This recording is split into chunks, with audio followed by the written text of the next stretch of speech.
The recent shootings at First Baptist Church in Sutherland Springs, Texas, which left 26 dead and several others injured, has once again focused attention on church safety, with many church leaders asking what steps, if any, they should implement to protect their congregations.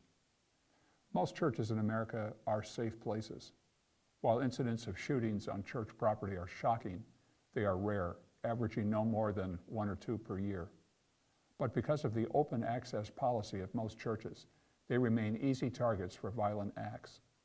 While such acts cannot be prevented, there are steps that church leaders can take to reduce the risk. Let's review some of them. The optimal response to the threat of an armed assailant on church property is to have 2 or more uniformed law enforcement officers on site during church services, with the police car parked in a highly visible location outside the church. Such persons are thoroughly screened before being hired as police officers. They receive extensive training in dealing with volatile situations, as well as the use of firearms. They receive continuing training in the use of firearms and job-related skills. They serve as a deterrent to crime because of their uniform and vehicle, and according to some courts, become on-duty police officers even while otherwise acting as private security guards when responding to criminal activity, which can reduce a church's liability based on negligence for their actions. Churches considering the use of uniformed off-duty police officers should check with the local police department regarding the recruitment of such persons as security guards and the number that are needed. Yes, there is a cost involved in using police officers to provide security, but the cost impact is diminished by the fact that you will not be using them for more than a few hours per week. A second option is to hire uniformed private security guards. This is a far less effective response than using uniformed law enforcement officers, since private security guards typically have far less training in both firearms and crisis response.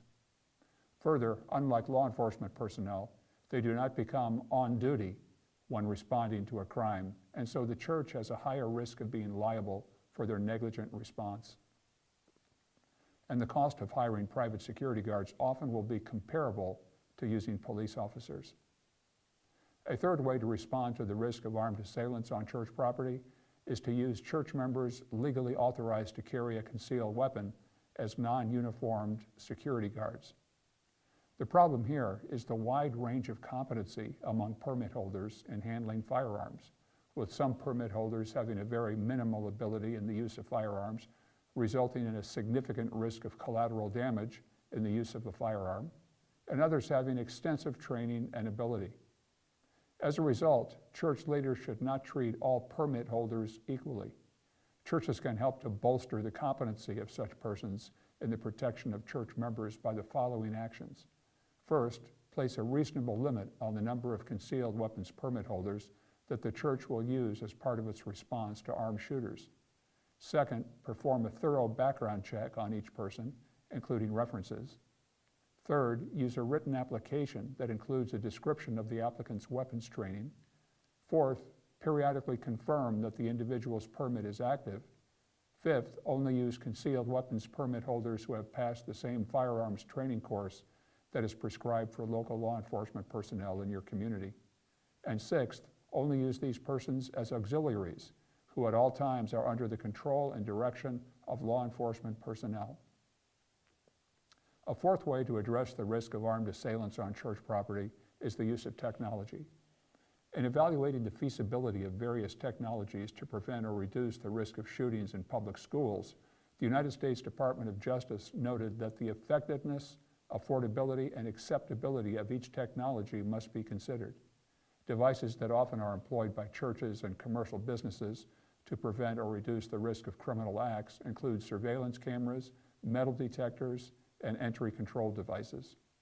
In each case, church leaders should consider the device's effectiveness, affordability, and acceptability in evaluating its usefulness. Let me make several concluding observations.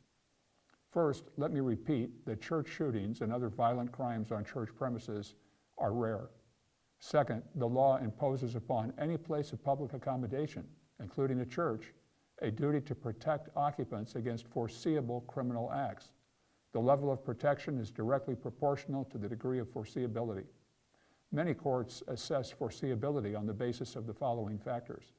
whether any criminal conduct previously occurred on or near the property, how recently and how often similar crimes have occurred, how similar the previous crimes were to the conduct in question, and what publicity was given the previous crimes to indicate that the church knew or should have known about them.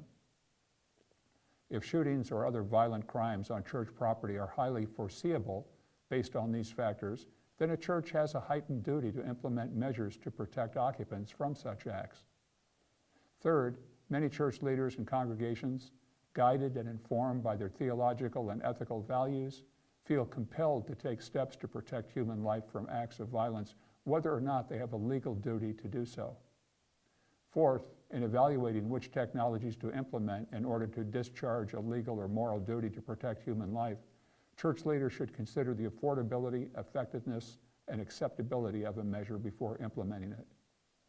Fifth, church leaders should consult with local law enforcement professionals, the church insurance agent, and legal counsel in making decisions regarding which protective measures to implement. These same persons should also review the church's emergency response plan. Sixth, contact other churches and other places of public accommodation in your community to see what measures they have enacted to protect occupants against shootings and other violent crimes. Examples include schools, malls, libraries, restaurants, stores, sports facilities, theaters, and concert halls.